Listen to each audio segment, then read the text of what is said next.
خوف خدا و عشق مصطفیٰ، علم و عمل اصلاح معاشرہ،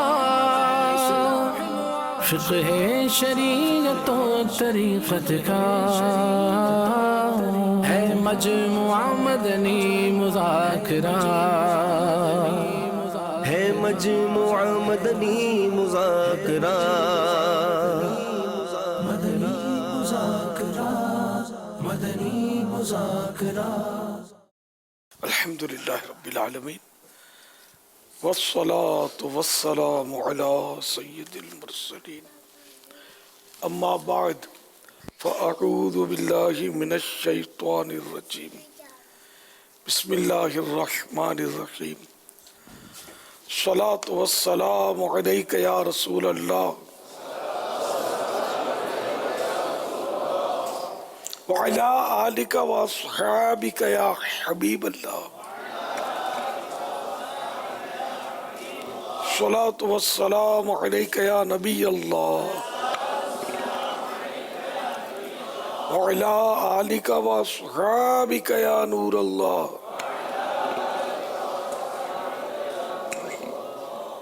نویت سنت الاعتکاف، جب کبھی داخل مسجد ہونے کی سعادت پائیں اعتکاف کی نیت ضرور فرمائیں۔ نیت دل کے ارادے کو کہتے ہیں، دل ہی میں نیت کر لیجئے کہ میں نے سنت اعتکاف کی نیت کی۔ آپ معتکف ہو گئے، جب تک مسجد میں رہیں گے مفت کا ثواب ہاتھ آئے گا، جب مسجد سے باہر نکلیں گے تو یہ اعتکاف ختم ہو جائے گا۔ تو جب بھی مسجد میں داخل ہوں یاد کر کے اعتکاف کی نیت کر لینی چاہیے۔ یاد ہے کہ مسجد میں کھانا پینا، سونا، سحری، افطار، آب زمزم شریف پینا، دم کیا ہو پانی پینا، نیاز کھانا وغیرہ اسی صورت میں جائز ہوتے جبکہ پہلے سے اعتکاف کی نیت کی ہوئی تھی۔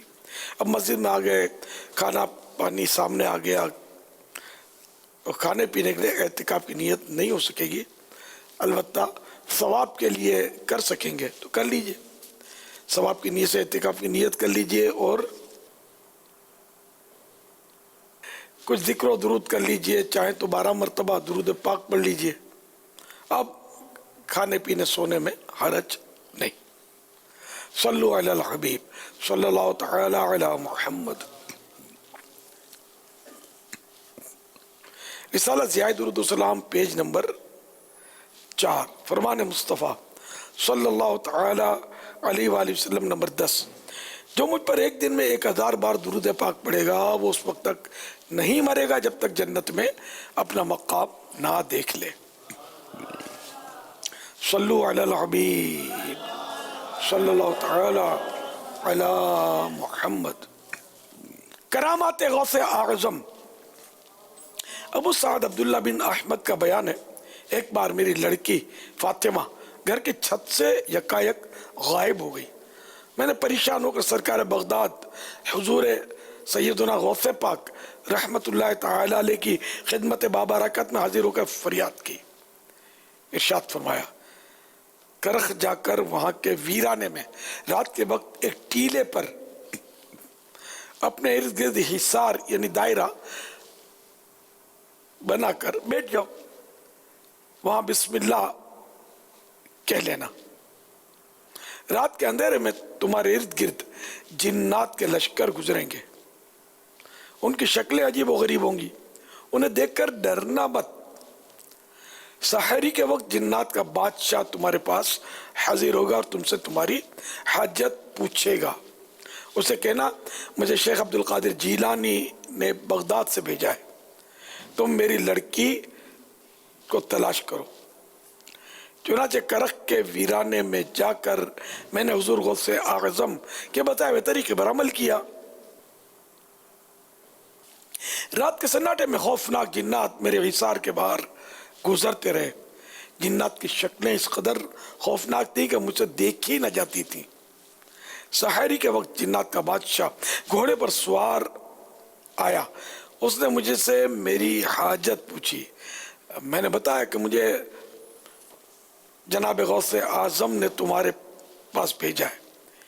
اتنا سننا تھا کہ ایک دم وہ گھوڑے سے اتر آیا اور زمین پر بیٹھ گیا، اور دوسرے سارے جنات بھی دائرے کے باہر بیٹھ گئے۔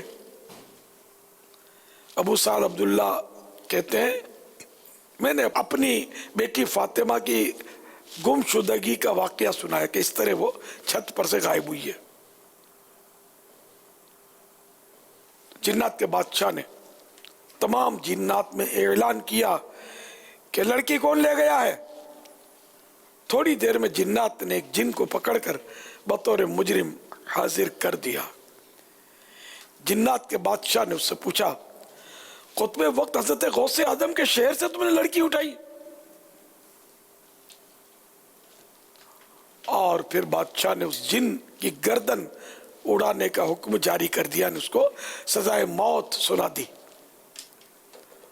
اور یوں میری پیاری پیاری بیٹی فاطمہ میرے حوالے کر دی. میں نے جنات کے بادشاہ کا شکریہ ادا کرتے ہوئے کہا ماشاءاللہ آپ سیدنا غوث اعظم کے بے حد چاہنے والے ہیں. اس پر وہ بولا بے شک جب حضور غوث پاک ہماری طرف نظر فرماتے ہیں تو ہم جنات تھر تھر کانپنے لگتے ہیں.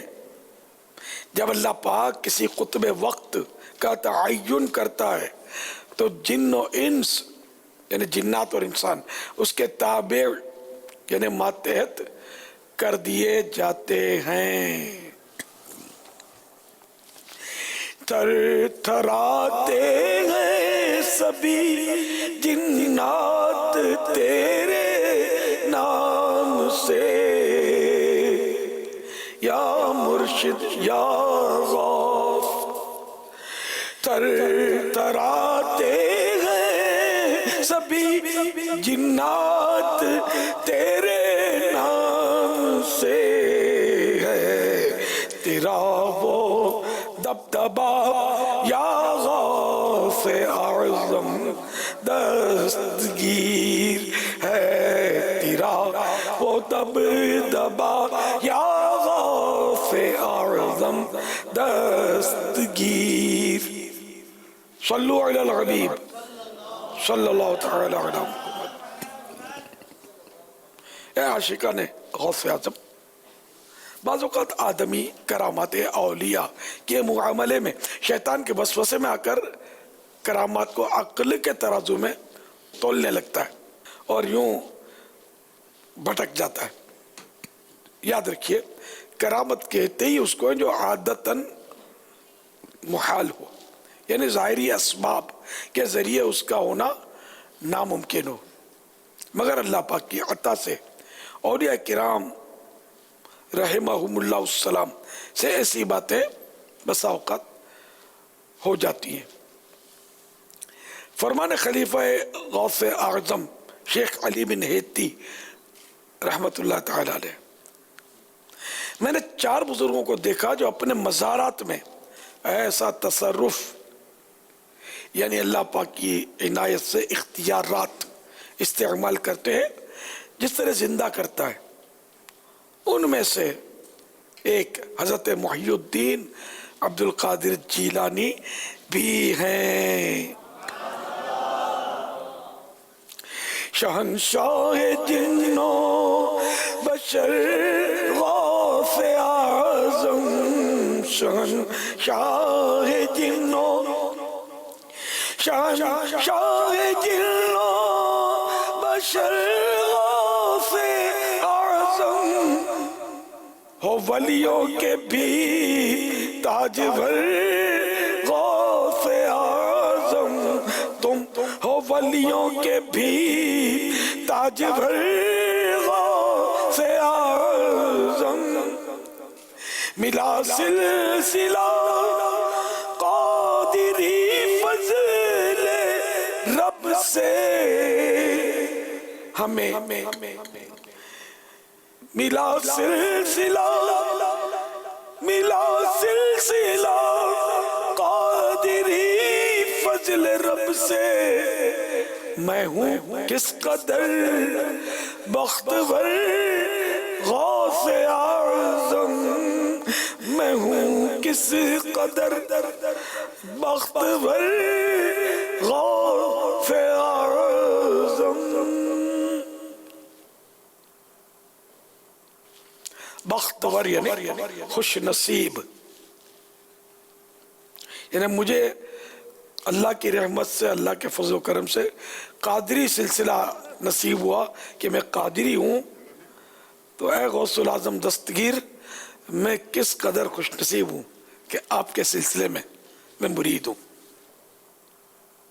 شہنشاہ بغداد حضور غوث پاک رحمت اللہ تعالی علیہ کی خدمت میں ابو غالب فضل اللہ بن اسماعیل بغدادی تاجر حاضر ہو کر عرض کرنے لگا، یا سیدی، یعنی اے میرے سردار، آپ کے نانا جان رحمت عالمیان صلی اللہ تعالی علیہ وآلہ وسلم کا فرمان عالی شان ہے، جو شخص دعوت میں بلایا جائے اس کو دعوت قبول کرنی چاہیے، لہذا میں حاضر ہوا ہوں کہ آپ میرے گھر دعوت پر تشریف لائیں۔ شہنشاہ بغداد حضور غوث پاک رحمت اللہ تعالی علیہ نے فرمایا، اگر مجھے اجازت ملی تو میں آؤں گا۔ پھر کچھ دیر بعد آپ نے مراقبہ کیا، یعنی سر جھکا کر غور و فکر کیا اور فرمایا ہاں آؤں گا۔ پھر جب حضور غوث پاک رحمت اللہ تعالی علیہ اس کے گھر تشریف لائے تو وہاں بغداد کے مشائخ، علماء و معززین جمع تھے، یعنی بڑی بڑی شخصیات وہاں جمع تھی۔ دسترخوان بچھا دیا گیا جس میں کئی طرح کے کھانے موجود تھے۔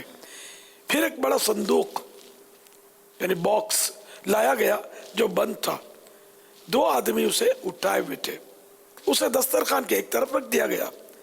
ابو غالب یعنی میزبان نے کہا کھانا شروع کیجئے۔ اس وقت حضرت سیدنا شیخ محی الدین عبد القادر جیلانی مراقبے میں تھے، یعنی سر جھکا کر غور و فکر کر رہے تھے، اور آپ نے کھانا نہ کھایا۔ آپ کی ہیبت کے سبب وہاں موجود لوگوں کا حال ایسا تھا کہ گویا ان کے سروں پر پرندے بیٹھے ہیں۔ اس کے بعد میرے مرشد غوث پاک نے اپنے خلیفہ مجاز شیخ علی بن ہیتی سے فرمایا وہ صندوق یعنی باکس اٹھا لائیے۔ پھر آپ نے حکم دیا کہ صندوق کھولا جائے۔ جب وہ کھولا گیا تو اس میں ابو غالب کا لڑکا موجود تھا جو مادر زاد یعنی بائی برتھ پیدائشی اندھا تھا۔ آپ رحمت اللہ تعالی علیہ نے اس سے کہا کھڑا ہو جا۔ لوگوں کی نگاہوں نے دیکھا کہ آپ کے کہنے کی دیر تھی کہ لڑکا کھڑا ہو کر چلنے پھرنے دوڑنے لگا اور آنکھ والا بھی ہو گیا، نظر بھی آ گئی، اور ایسا ہو گیا کہ کبھی کسی بیماری میں مبتلا ہی نہیں تھا۔ اس حکایت کو بیان کرنے والے حضرت شیخ ابو الحسن قرشی رحمت اللہ تعالی علیہ فرماتے ہیں، میں اس کے بعد شیخ ابو سعید قائلوی رحمت اللہ تعالی علیہ کی خدمت میں حاضر ہو کر یہ واقعہ بیان کیا تو انہوں نے فرمایا شیخ عبد القادر جیلانی مادر زاد یعنی پیدائشی بائی برتھ اندھے اور برس یعنی سفید داغ والوں کو ٹھیک کرتے ہیں، اور خدا پاک کے حکموں سے مردے زندہ کرتے ہیں۔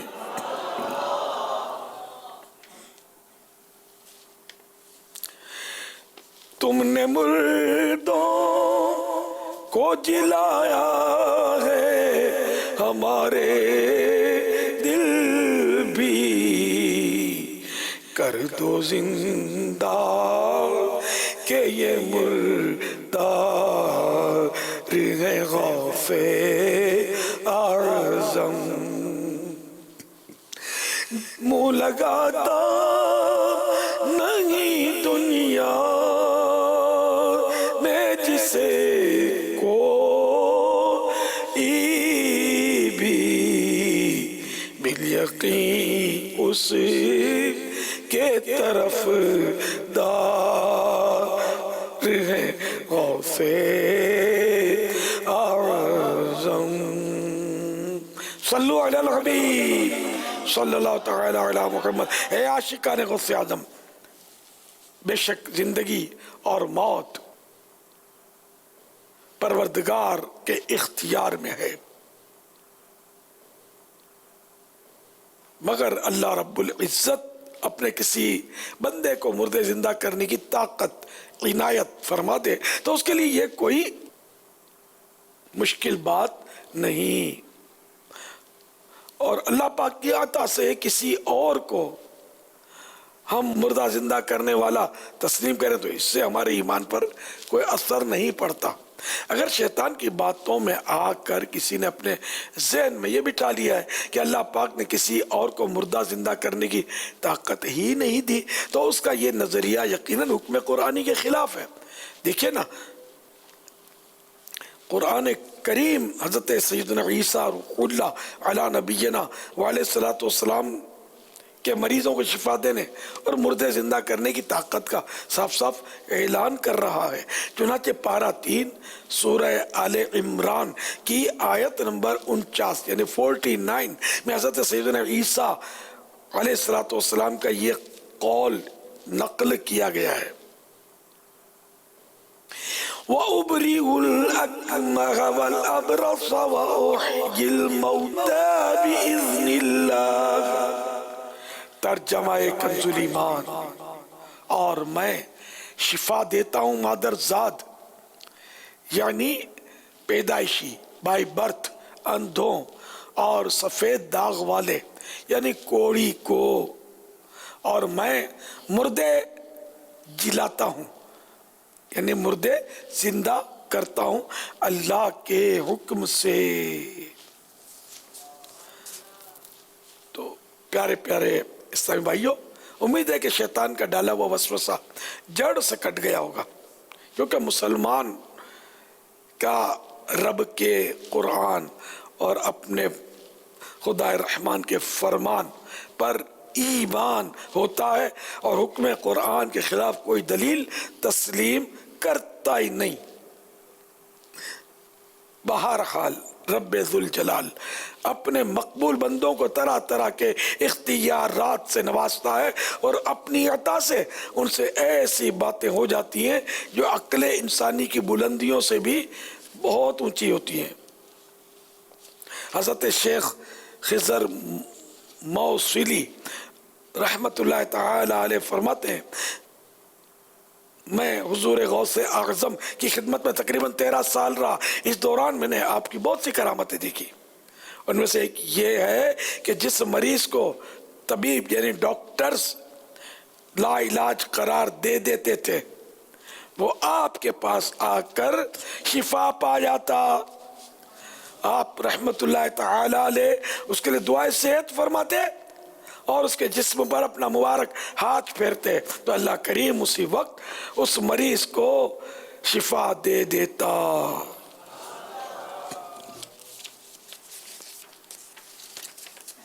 ایک مرتبہ بارگاہ غوثیت مآب میں حاضر ہو کر کسی نے عرض کی، یا علی جا میری زوجہ کو مرگی ہو گئی۔ میرے مرشد غوث پاک رحمت اللہ تعالی علیہ نے فرمایا اس کے کان میں کہہ دو کہ غوث اعظم کا حکم ہے کہ بغداد سے نکل جا۔ چنانچہ اسی وقت وہ ٹھیک ہو گئی، اور اب بغداد میں کسی کو مرگی نہیں ہوتی۔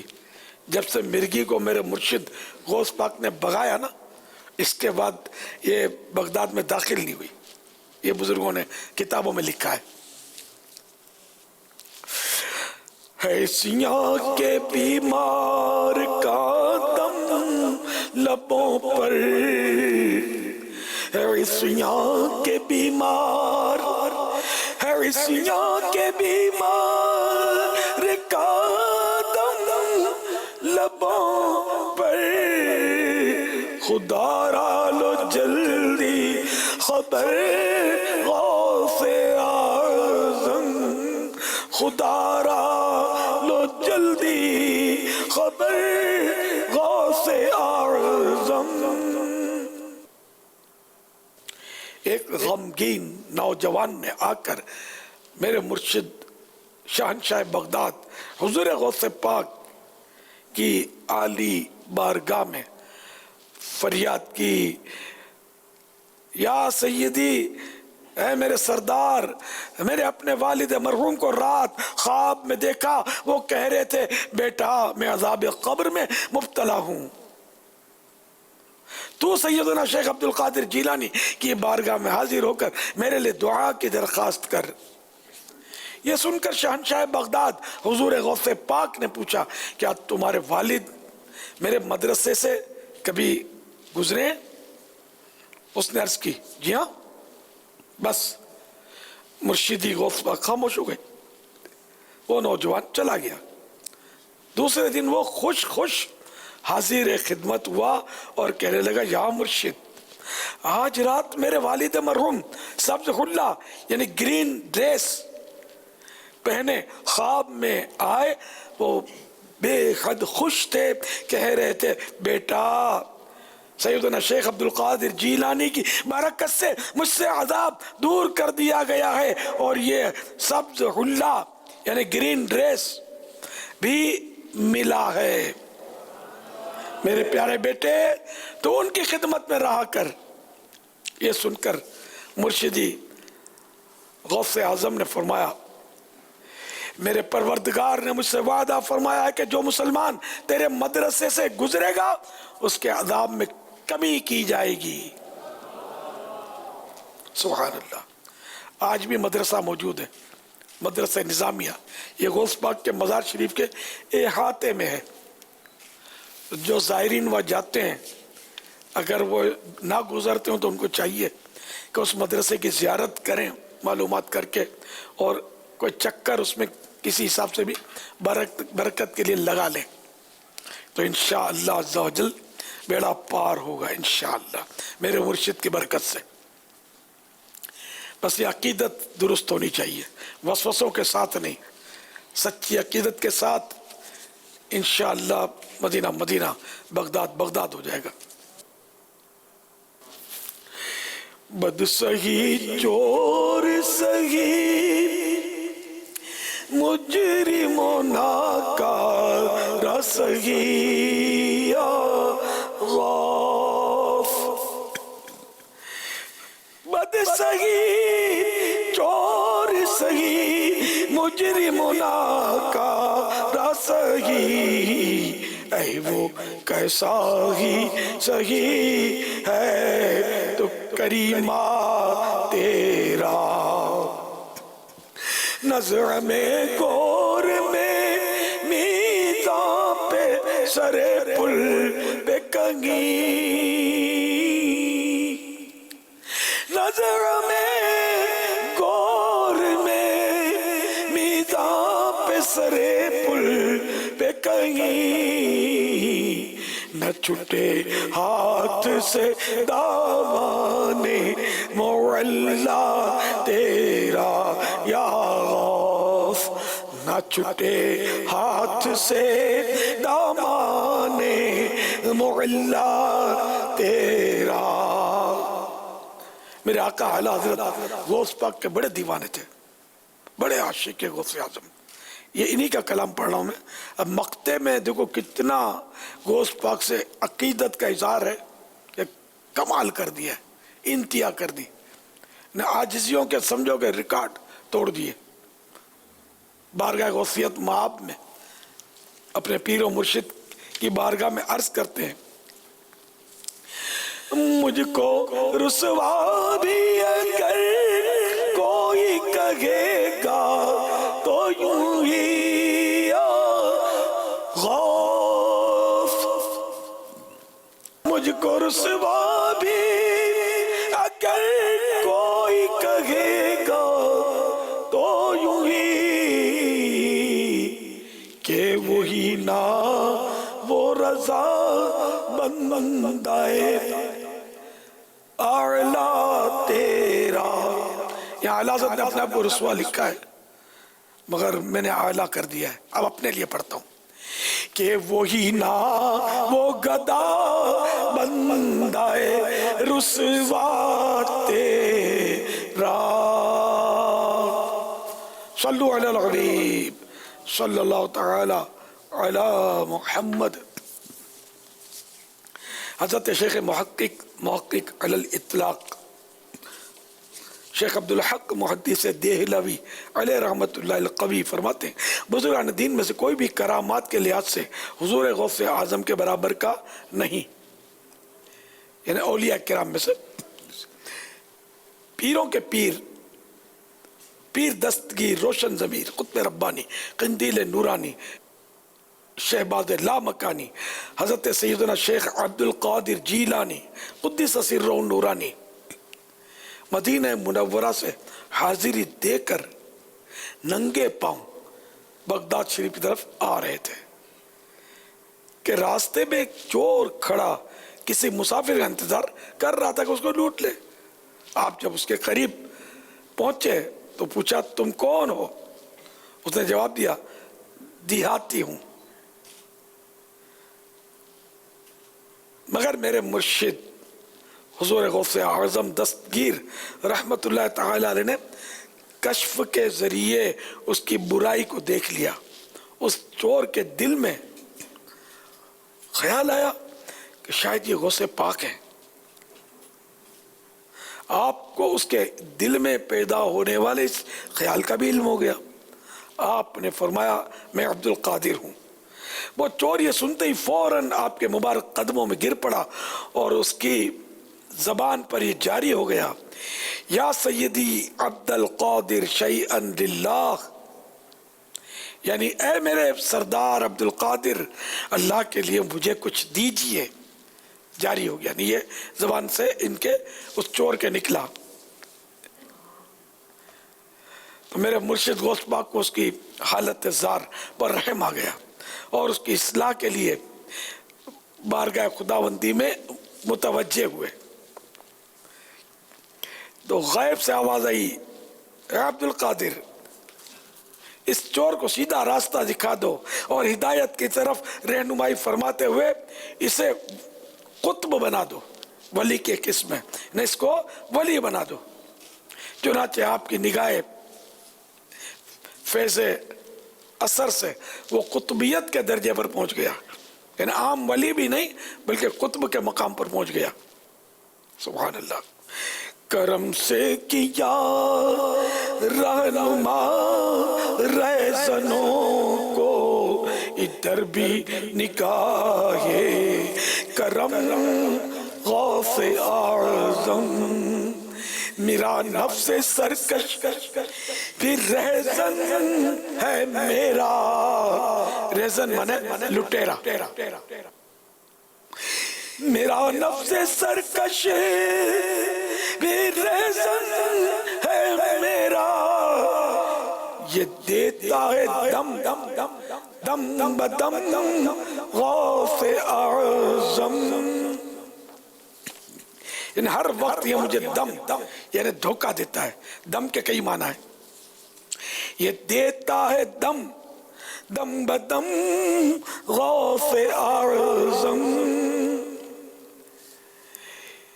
نہ پلہ ہلکا ہمارا نہ ہم ہو، نہ بگڑے ہمارا بھرم غوث اعظم.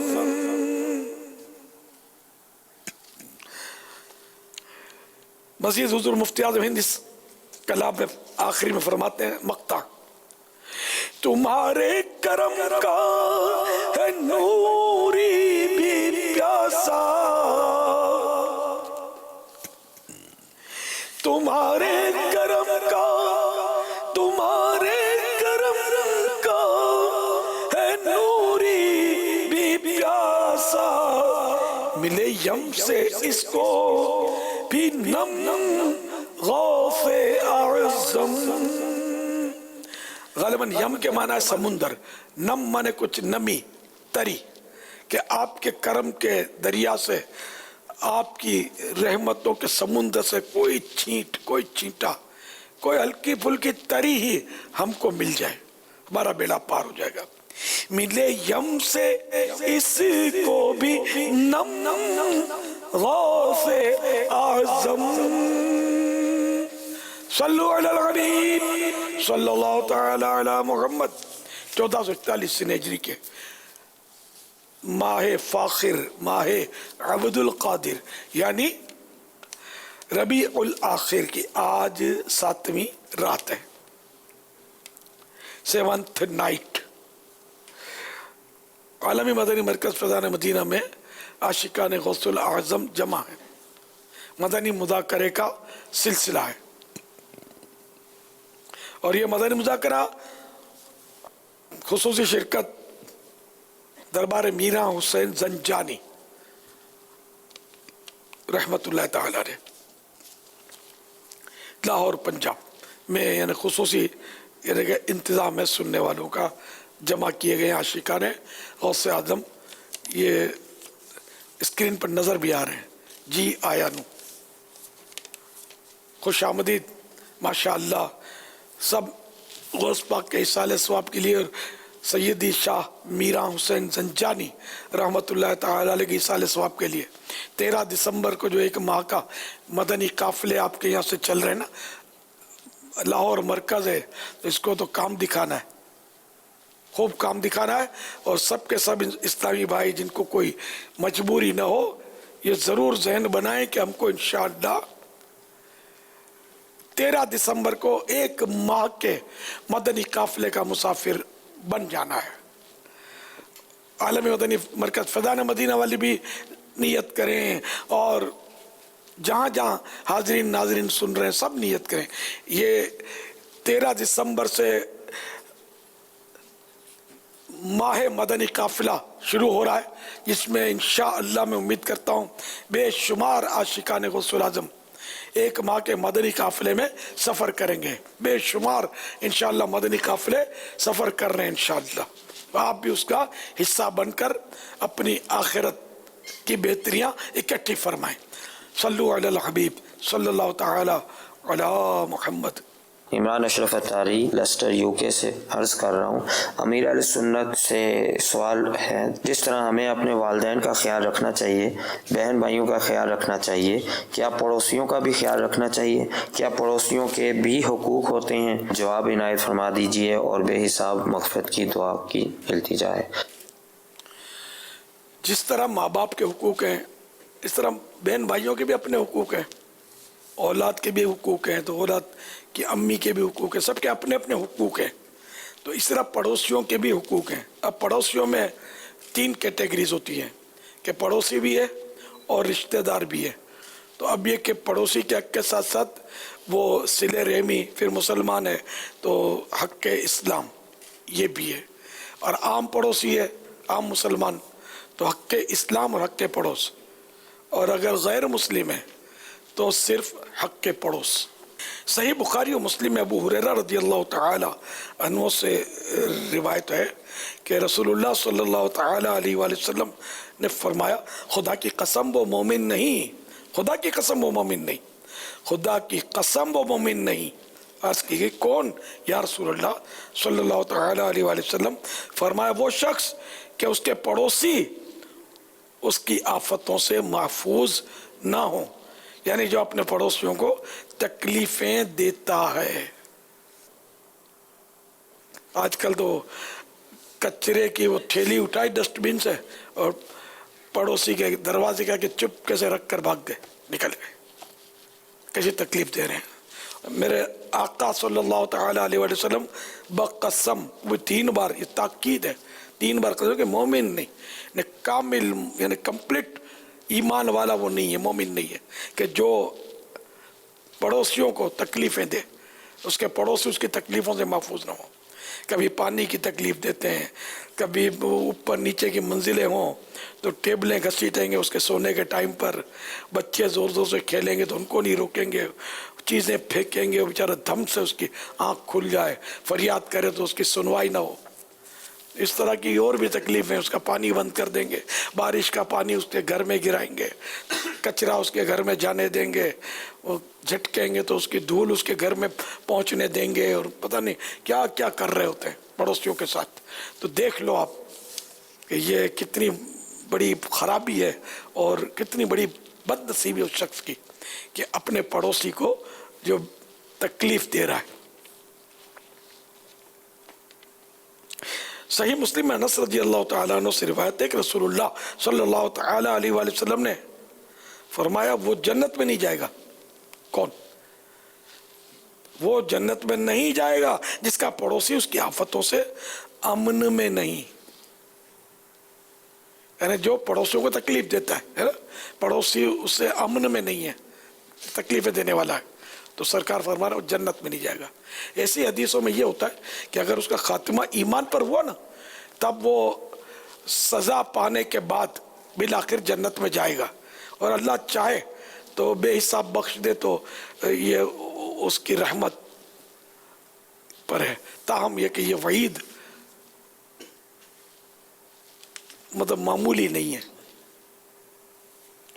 اللہ نہ کرے کہ پڑوسی کو ستایا، اس کی بد دعا لگ گئی، ایمان برباد ہو گیا، تو پھر تو کبھی بھی جنت میں نہیں جائے گا، ہمیشہ جہنم میں رہے گا، معاذ اللہ۔ ہم اللہ تعالیٰ سے برے خاتمے سے پناہ مانگتے ہیں۔ بہرحال یہ کہ پڑوسی کو تکلیف نہیں دینے چاہیے، یہاں تک کہ پڑوسی تکلیف دے تب بھی صبر ہی کرنا چاہیے بندے کو، اسی میں عافیت ہے۔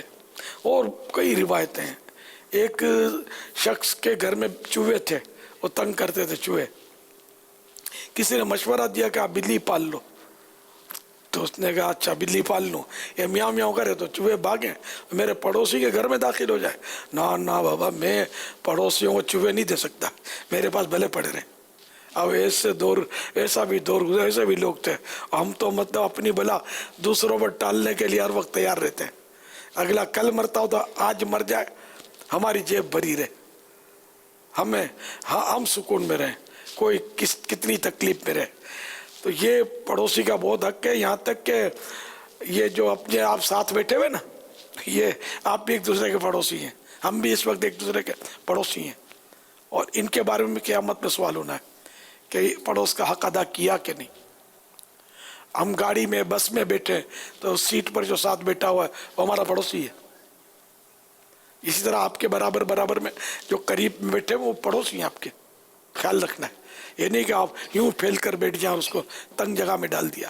ابھی تو اتنا رش نہیں ہے، رش میں ایسا ہوتا ہوگا کہ پاؤں پھیلا کے بیٹھ جاتے ہوں گے، اس غریب کو جو کمزور کو دبوچ دیتے ہوں گے، ایسا نہیں، بلکہ ہمیں کاش یہ جذبہ ملے، ہم تکلیف اٹھا لیں اور اپنے بھائی کو آسانی دیں، تو انشاءاللہ ہم کو بھی دنیا اور آخرت میں آسانیاں ملیں گی انشاءاللہ۔ صلو علی الحبیب صلی اللہ تعالی علی محمد۔ محمد کلیم اللہ عطاری سودان سے عرض کر رہا ہوں، امیر اہل سنت دامت برکاتہ العالیہ کی بارگاہ میں یہ عرض ہے کہ رواداری کسے کہتے ہیں؟ لغت میں اس کو لکھا کہ یہ فارسی اور اردو کا لفظ ہے، اور اس کی صفت جو یہ مؤنث ہے، رواداری، اس کے معنی لکھیں کسی بات کو رعایت سے جائز رکھنا، روا رکھنا، جائز رکھنا، منظور کرنا، ماننا، قبول کرنا۔ ہمارے ہاں جیسے کہا جائے کہ وہ رواداری ہونی چاہیے، تو اب کیا معنی ہوگا؟ یہی اس کا عام طور پہ معنی ہوتا ہے کہ رواداری کسی کا لحاظ رکھنا، مروت، ان معنی میں بھی رواداری استعمال ہوتا ہے۔ صلو علی الحبیب صلی اللہ تعالی علی محمد۔ میرا سوال یہ ہے کہ مردوں کو عطر لگانا چاہیے؟ عربی میں تو حنوت کا لفظ استعمال ہوتا ہے، حنوت مجموعہ جو خوشبوؤں کا مجموعہ ہوتا ہے اس کو بولتے ہیں۔ اعضائے سجود پر خوشبو لگانی ہے، پیشانی پر، مثلاً پیشانی پر، ہتھیلیوں پر، کئی سجدے میں زمین پر رہتی ہیں، گھٹنے بھی زمین پر رہتے ہیں، تو دونوں پاؤں بھی، انگلی جو زمین پر حصہ رہتا ہے سجدے میں، تو اب یہ کہ گھٹنے چونکہ ستر میں داخل ہیں، یہ چھپانے کے ہیں، اس کو دیکھنا جائز نہیں ہے، چاہے زندہ ہو یا مردہ ہو، اس کے گھٹنے ہم نہیں دیکھ سکیں گے، تو اس کو جن چیزوں کو اس طرح ستر کی چیزوں کو دیکھنا جائز نہیں، تو چھونا بھی جائز نہیں ہے۔ تو اب یہ کہ ہاتھ میں دستانے پہن لے یا کپڑا لپیٹ لے، اب تو گلبس آتے ہیں وہ پلاسٹک کے، ربڑ کے، جو یہ ڈاکٹر لوگ استعمال کرتے ہیں، اس طرح کا اگر وہ پہن دیا تو اس سے خوشبو لگا لیں گھٹنوں پر۔ اکثر لوگ یہ کہتے ہیں کہ روزے کی حالت میں خوشبو نہیں لگا سکتے، اس کے بارے میں اب ہماری رہنمائی فرمائیں۔ اکثر نہیں کہتے، کوئی کہتا ہے، تو بہرحال یہ کہ روزے میں خوشبو لگانے میں کوئی حرج نہیں. صلو علی الحبیب صلی اللہ تعالی علی محمد. ایس ایم ایس کے ذریعے سوال آیا ہے، کبوتری اگر کھڑکی یا بیلکنی میں انڈے دے دے جس کی وجہ سے گھر میں گندگی ہو اور اس کی وجہ سے تکلیف بھی ہو تو کیا وہ انڈے پھینک سکتے ہیں؟ انڈے پھینکنے کی کیا ضرورت ہے؟ انڈے حلال ہیں اس کے. جب کبوتر اور کبوتری حلال ہے تو انڈے بھی حلال ہیں. اگر کوئی نہ کھاتا ہو تو کسی اور کو کھلا دے. صحیح، پھینکے نہ. ظاہر پھینکیں گے تو اسراف ہوگا نا، کہ حلال چیز ہے، کھانے کی چیز ہے. صحیح. یہ عوام، بہرحال عوام ہوتا ہے نا، یہ سمجھتے ہیں کبوتر حلال نہیں ہے، پھر بڑی بات ہے کہ بولتے سید صاحب ہے یہ، تو آپ دستبوسی کیا کرو اور کیا. تو کوئی بات ہوئی، کبوتر جانور بھی سید. تو سید تو امام حسن امام حسین سے جو نسلیں چلی ہے تو وہ تو انسان ہوتا ہے نا، جنات بھی سید تھوڑی ہوتے. تو کبوتر کب سے سید ہو گیا؟ پھر وہ حکایت بیان کرتے ہیں، وہ امام علی مقام جب شہید ہو گئے تو خون پاؤں میں لگایا اور اس طرح. تو بہرحال اس طرح بھی کوئی سید تو نہیں کہلائے گا نا اگر حکایت مان بھی لی جائے تو. اس طرح بہرحال لے کے وہ حلال پرندہ ہے کبوتر، 100% حلال پرندہ ہے. صلو علی الحبیب صلی اللہ تعالی علی محمد. آپ کی بارگاہ میں یہ سوال پوچھنا چاہتا ہوں کہ نماز کے اندر جب رکوع میں اور سجدے میں جو تسبیح پڑھتے ہیں سبحان ربی الاعلی یا سبحان ربی العظیم، یہ جب پڑھتے ہیں یہ ایک بار پڑھنی چاہیے، 3 بار پڑھنی چاہیے؟ کیونکہ میں جو عموماً پڑھتا ہوں 3 بار پڑھتا ہوں، لیکن کسی کو میں دیکھتا ہوں وہ ایک بار پڑھ کے یعنی کہ وہ کھڑے ہو جاتے ہیں، قیام میں آ جاتے ہیں، پھر سجدے میں سے پھر قوما میں آ جاتے ہیں، ایسے کر کے کچھ. اس کا میں نے پوچھنا تھا. 3 بار پڑھنا چاہیے، 5 بار 7 بار بھی پڑھ سکتے ہیں، لیکن امام اتنا طول نہ دے کہ مقتدی گھبرا جائیں. اکیلا ہے تو ٹھیک ہے 3 بار کے بدلے 5 بار پڑھے، اچھی بات ہے. 7 بار پڑھے، 9 بار پڑھے. تو 1 بار پڑھیں گے تو مکروہ تنزیہی ہو جائے گا، ناپسندیدہ ہو جائے گا. کہ سنت یہ کہ 3 بار تو پڑھے، لیکن طاق عدد اوڈ یعنی کہ 3 5 7 یہ اوڈ ہیں، ایک بھی اوڈ ہے لیکن کم از کم 3 پڑھے، 3 5 7 اس طرح. صلو علی الحبیب صلی اللہ تعالی علی محمد. سوال آیا ہے، قطب کے معنی کیا ہیں اور ان کا کیا کام ہوتا ہے؟ سبحان اللہ. یہ اولیاء کرام کی ایک قسم ہے قطب. یہ ان کے سپرد علاقے ہوتے ہیں، یہ علاقوں کا انتظام سنبھالتے ہیں، شہر کا، قصبے کا، بستی کا. تو اس طرح یہ اولیاء کرام کی قسم ہے کہ ان کا وہ آپ نے سنا تو ہوگا نا کہ بھائی یہ تو اللہ کے نیک بندے ہیں کہ دنیا قائم ہے، باقی ہم نے تو گناہوں سے زمین کو بھر دیا. تو یہ حقیقت ہے کہ اولیاء کرام، یہ حدیثوں میں ہے کہ یہ اولیاء کرام جو ہے نا یہ دنیا کے نظام چلا رہے ہوتے ہیں، ان کے سپرد ڈیوٹیاں ہوتی ہیں ان کی. تو یہ اقسام ہے، ہر ولی کی ڈیوٹی نہیں ہوتی، اقسام ہیں اولیاء کرام کی. اور غوث پاک جو ہے نا قطب الاقطاب ہیں.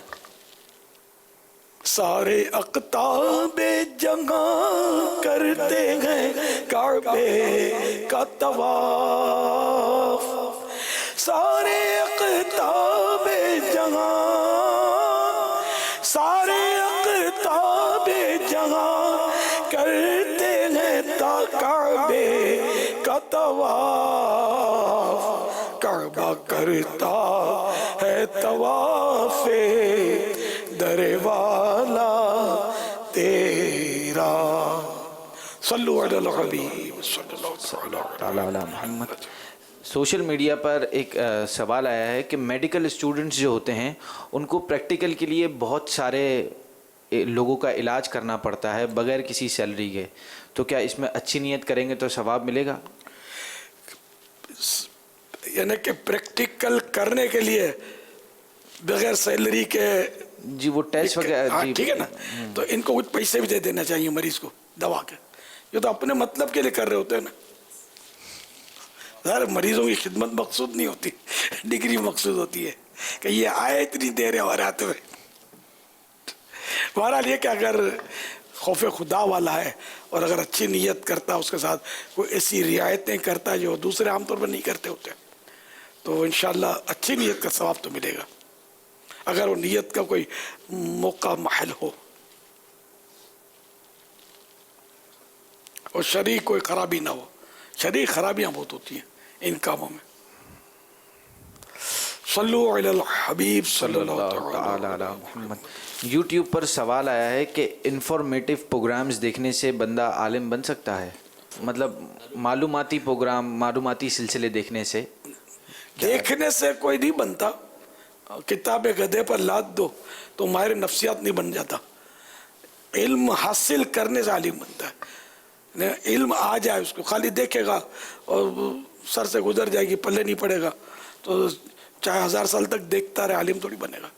جو عالم کے شرائط ہے کہ تمام عقائد سے واقف ہو اور اس پر مستقل ہو، پرمیننٹ، اس کو یہ معلومات ہوں. پھر یہ کہ اپنی ضرورت کے مسائل کتابوں سے نکالنے کی صلاحیت رکھتا ہو. یہ الگ بات ہے کسی اور سے نکلوا لے، صلاحیت رکھتا ہو تو یہ عالم ہوتا ہے. ضرورت کے مسائل بھی اس کو معلوم ہو. صلو علی الحبیب صلی اللہ تعالی علی محمد. تو اب یہ چاہے استاد کے ذریعے حاصل ہوں، چاہے کسی سے سن کر حاصل ہوں، چاہے کتابیں پڑھنے سے، جیسا کہ ابھی آپ نے کہا کہ معلوماتی پروگرام دیکھنے سے حاصل ہوں، کسی بھی ذریعے سے حاصل ہوں، جب وہ اس کی ضرورت کے مطابق جو عالم کی ڈیفینیشن ہے اس کے مطابق اس کو علم حاصل ہو جائے گا تو وہ عالم ہو جائے گا. اعلیٰ حضرت فرماتے ہیں سند کوئی چیز نہیں ہے، علم ہونا چاہیے. صلو علی الحبیب صلی اللہ تعالی علی محمد. ایس ایم ایس کے ذریعے سوال ہے کہ کیا کوئی شوہر اپنی بیوی کو خون دے سکتا ہے، اور اگر کسی کو خون دیں تو اس سے شادی کر سکتے؟ جہاں علماء نے اجازت دی ہے خون دینے کی تو اس میں کوئی حرج نہیں ہے کہ شوہر بیوی کو دے گا، یعنی جن صورتوں میں اجازت بنتی ہے. اور اسی طرح اگر خون دے دیا تو خون دینے کی وجہ سے کوئی ایسا رشتہ آپس میں قائم نہیں ہو جائے گا کہ نکاح کرنا ممنوع ہو جائے. اگر ممانعت کی کوئی اور وجہ نہیں ہے نکاح کی، کہ کسی اور وجہ سے نہیں ہو سکتا، تو نہیں ہے وجہ کوئی موجود، تو اس وجہ سے کوئی مسئلہ نہیں ہے، نکاح ہو جائے گا نکاح بس. ایک کمزور جسم والے کا سوال ہے کہ میں بہت کمزور ہوں، امیر اہل سنت دامت برکاتہم العالیہ کوئی وظیفہ بتا دیں موٹا ہونے کا.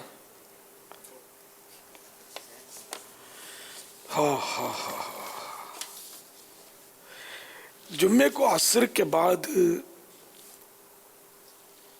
اسی جگہ بیٹھے بیٹھے یا اللہ ہو، یا رحمان ہو، یا رحیم ہو مسلسل پڑھتے رہیں. اول آخر کچھ درود سے پڑھ لیں، بیچ میں درود پاک موقع موقع سے پڑھ لیں. سورج جب ڈوب جائے تو اپنے اس مقصد کے لیے اللہ کی بارگاہ میں گڑ گڑا کر دعا کریں، اللہ پاک مہربانی فرمائے گا. صلو علی الحبیب صلی اللہ تعالی علی محمد. امیر اہل سنت کی بارگاہ میں سوال ہے کہ کیا جنت میں بھی موسم ہوں گے؟ ہاں، جنت میں تو بہار ہی بہار ہیں، اللہ نصیب کرے. ہر وقت موسم جو ہوگا وہ سہانا ہوگا. اور صبح صادق، جو صبح کے وقت جو ٹھنڈا ٹھنڈا موسم ہوتا ہے،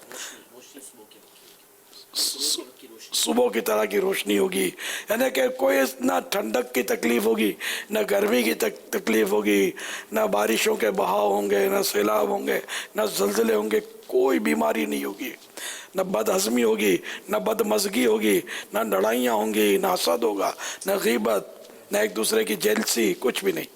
سب امن، چین، سکون سے رہ رہے ہوں گے. اللہ ہم سب کو میرے آقا کے پڑوس میں جگہ عطا کرتے.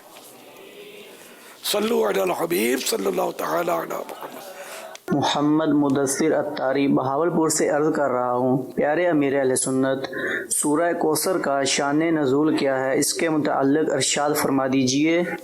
جب سید المرسلین صلی اللہ تعالی علیہ وآلہ وسلم کے فرزند یعنی سن حضرت قاسم رضی اللہ تعالیٰ عنہ کا وصال با کمال ہوا، یعنی ڈیتھ ہوئی، تو کفار نے آپ کو ابتر، نعوذ باللہ، یعنی نسل ختم ہو جانے والا کہا، اور یہ کہا کہ اب ان کی نسل نہیں رہی، نعوذ باللہ،